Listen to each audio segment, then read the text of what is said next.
Today, we'll learn how to make a small solar panel at home using simple tools and materials.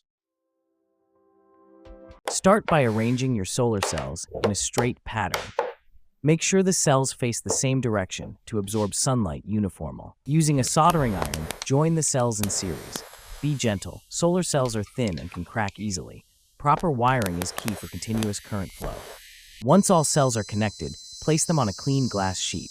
Secure them using silicone glue so they stay fixed even outdoors. To protect your panel, add a lightweight aluminum frame. This adds durability and makes it weather resistant.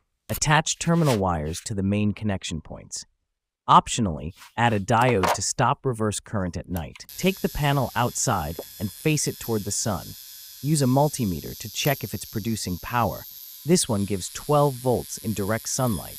Now that your panel works, you can use it to charge batteries or power small devices like LED lights or fans.